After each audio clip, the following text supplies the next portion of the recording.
Alright, what's up guys? JP back at you once again, bringing you guys day number 4 in my 7th annual 31 Days of Horror series, in which we watch and review 31 horror films in 31 days, all during the month of October. This year we got a challenge with it though, so this time we have to hit criteria as we go along, and you guys, I did a video on that that'll explain the criteria. But today's film is The Entity from the year 1982. So this is going to cover a few criteria. One, it's going to hit ghosts.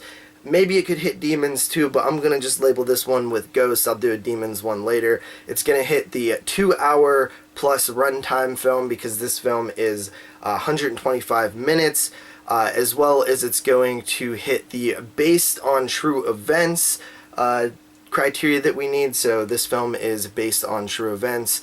And then finally, it's going to hit the second watch for 1982, but trust me, there's going to be more 1982 films popping up, because I'm killing two birds with one stone, because I need to prep for 82. But anyway, this film is a film that I have seen before, and it's a movie that I needed to rewatch for 82, and I hadn't seen it in a while.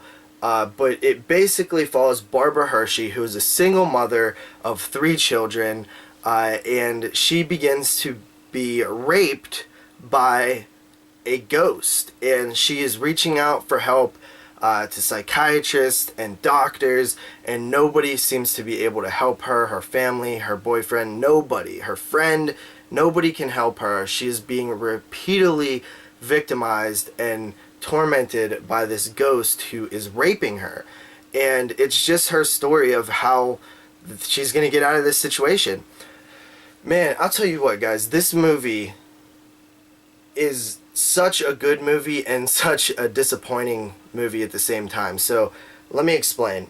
The beginning of this movie, it starts pretty fast. You know, the first attack happens relatively quickly, and it's all quiet, and it's just like a mother on, you know, after work, and she's tidying up the house and stuff like that, and she's winding down, and then all of a sudden it's like this onslaught of this brutal attack with this music that's just like boom, boom, boom. It's like so just uncomfortable and unnerving that it literally puts you on the edge of your seat. It's like maximum anxiety is happening while these attacks are going on. You feel so bad, and the attacks get visibly to the audience worse as the film goes, and you feel like, my God, this thing is literally going to kill her.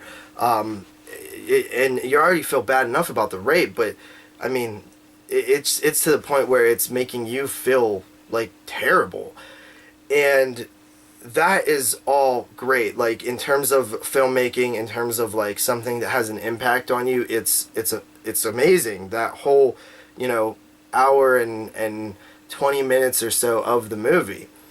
It's like the final act of this movie that is really a problem. It gets very dated, because this film came out in 82, and they're using a lot of technology to try to defeat the ghost, and it just comes off as, one, just kind of dumb, and two, very cheesy, and that's not what you want in a film this serious, that was tonally super serious early on. And I know it's not the intention, because all the characters and actors are playing it super serious. It's just the fact that it's dated, and it was a bad idea to begin with to incorporate lasers and technology and, you know, freezing guns and stuff like that into the film. It just doesn't work, honestly, and that's the most disappointing thing about the film, because this would be a near, you know, perfect bona fide classic had the end 20 minutes or 30-40 minutes not been in the film, and they handled it a different way. Because by the end of the film, you get the same result without any of that stuff. But I guess you needed to try and do something to, I mean, how do you, besides other spiritual things like an exorcist or, you know, something, I mean, honestly, they probably should have went that way. Instead of science, they should have went with spiritual, supernatural elements to sort of try to defeat this presence. That's what you would think, right? You wouldn't fight the evil or the ghost with modern technology of lasers and cannons and stuff. You're gonna probably use something that could combat it in the spiritual world. So that's really my biggest gripe with the film. But Barbara Hershey's great in this movie. I mean, she's so beat down by the end. It's just you just feel bad, you know, and you just know that this malevolent force is just never going to stop doing this to her. It's probably going to kill her one day, and that's very, very you know, disheartening. It's mean spirited. It honestly puts in your head like this is something that would be absolutely unbearable, right? Like to be raped by something that you can't even see, report. No, and that's another thing.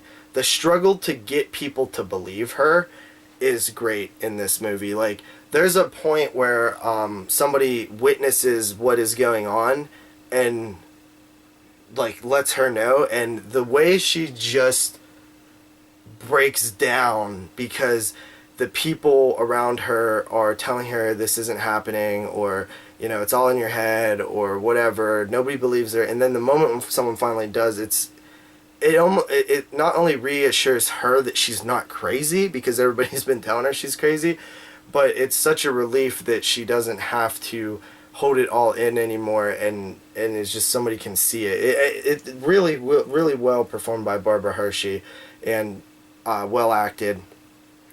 Just a great movie that has a very poor decision in its final act, but I mean it's still good regardless with that. So I'm gonna come in at an 8 out of 10 on this one.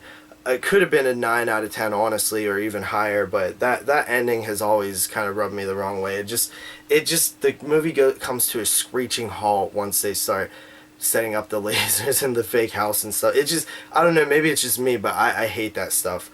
So this is an Umbrella release here, and transfer on this is really good as well. So another Umbrella release, cool stuff. So I hope you guys enjoyed my review of The Entity. I will see you tomorrow with another review. Thank you for watching.